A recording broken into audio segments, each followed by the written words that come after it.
What's up, everybody? Kyle Barboza here, bass player, music educator. And whether you're somebody who wants to just get started singing background vocals, or you're like me and you rarely play a gig where you're not singing BGVs all night, here are 5 tips to help you improve and get you where you want to go. All right, tip 1. Approach your BGVs as if you're singing a second lead vocal line. And what I mean by that is sing with a full tone, your full sound at all times. I know that BGVs are supposed to be a support role, but sometimes when we get into a support role as musicians, we start to kind of think, oh, I need to sing softer than the lead vocal. I need to make sure that, people aren't paying attention to what I sound like. And we start to sing with like kind of a soft, breathy sound. That doesn't really work. So right off the bat, sing with a full sound, a nice relaxed sound. Even if you want to sing softer, you can still sing with a full sound. Okay, so tip number 2, memorize your BGV melody as if it is the main melody of the song. In other words, when you're singing a background vocal, can you hear it in your head note for note without the music playing and without the lead vocalist? And can you sing it a cappella without any accompaniment? If not, you need to make sure that you memorize it so well that it becomes a main melody of the song for you.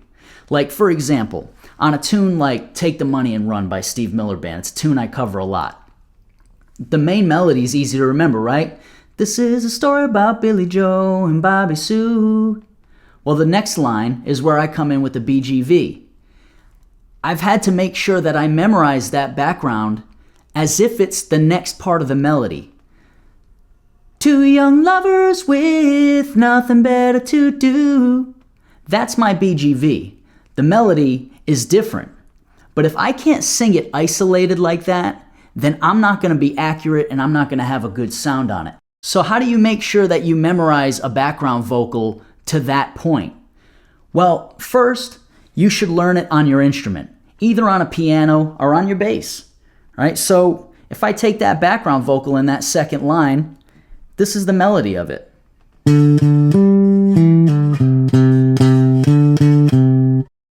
young lovers with nothing better to do. I've got the notes right there, so now I'm hearing the pitches individually, and because the bass has frets, I'm hearing them precisely. And the second thing you want to do is to use your hand to kind of plot out the contour of the notes so that you can start visualizing that in your mind's eye, like this. 2 young lovers with nothing better to do. Because one of the things that like a lot of background vocalists get wrong is knowing when they're staying exactly on a pitch and when they're moving to another pitch. You kind of get wishy-washy and start bending notes and stuff like that, and you're not hitting the center of the pitch.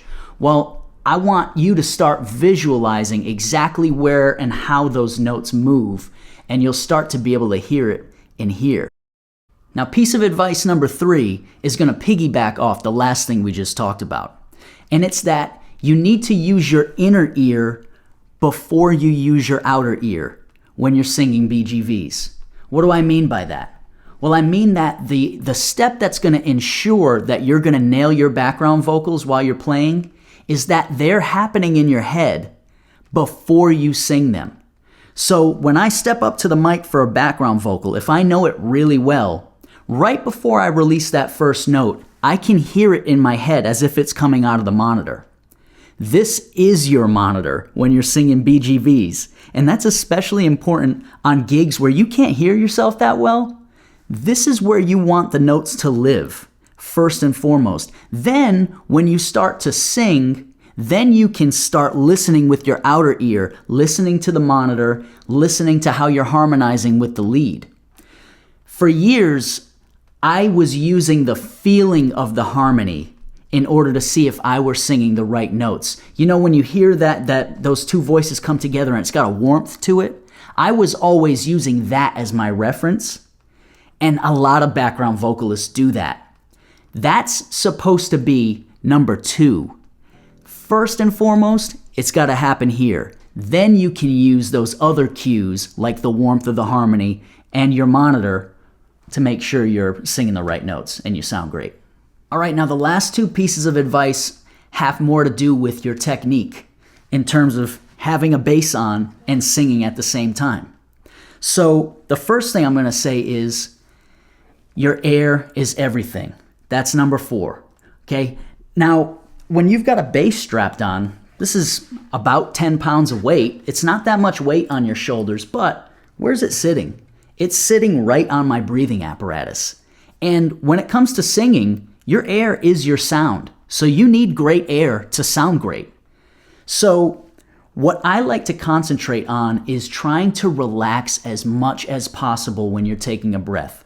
A lot of times with BGVs too, we have a lot of time to breathe, right? We're coming in halfway through the chorus or whatever. So take your time breathing. A good check to make sure that you're getting good air is if you're breathing in a way that makes sound like this, no good, okay? That sound when you're breathing means tension. So you want to take a nice relaxed breath as if you're yawning, right? Nice and relaxed. And one thing you can concentrate on since the weight is on your chest, go ahead and concentrate on breathing into the bottom of your spine.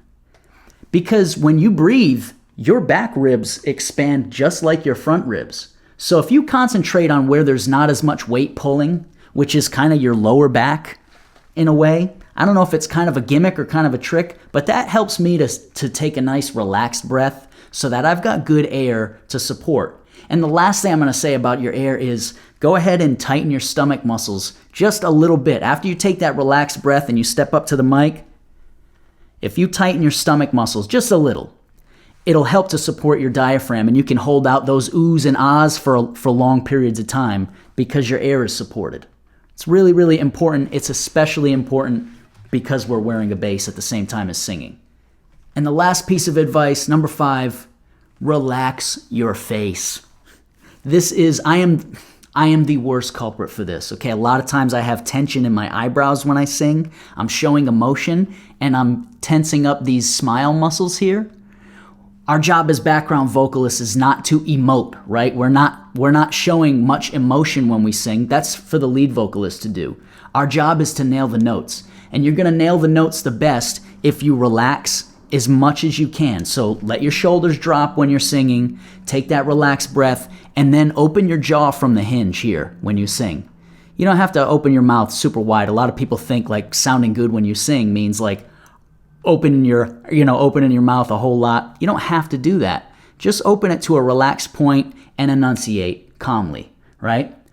It's okay to show a little emotion in your face, but if you tense up your smile muscles here, like the corners of your lips and your jaw, it's going to give you a hard time of 1, supporting your air, and 2, getting a full tone that's on the pitch. So just that little bit of technique right there will help you to find those, not just find the pitches, but hold the pitches right in the middle.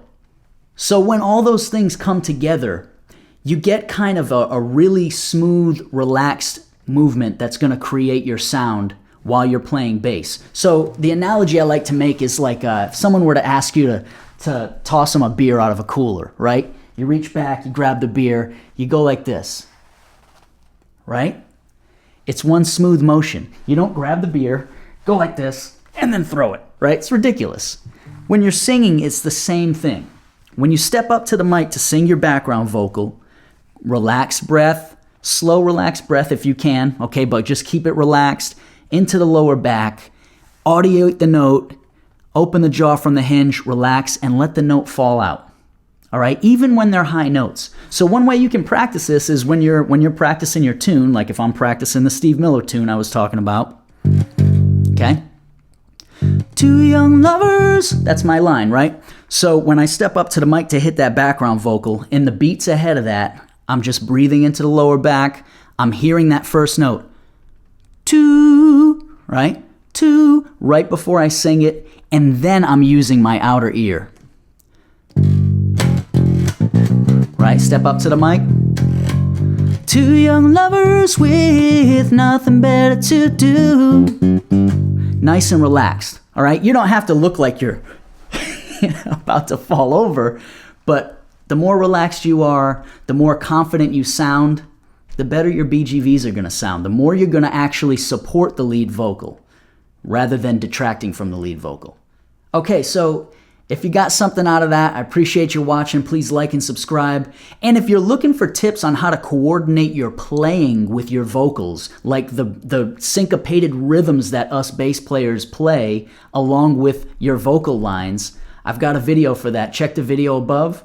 And tomorrow, if you're looking for something to practice along with to improve what we just talked about, I came up with an etude that is specifically focused for developing your BGVs.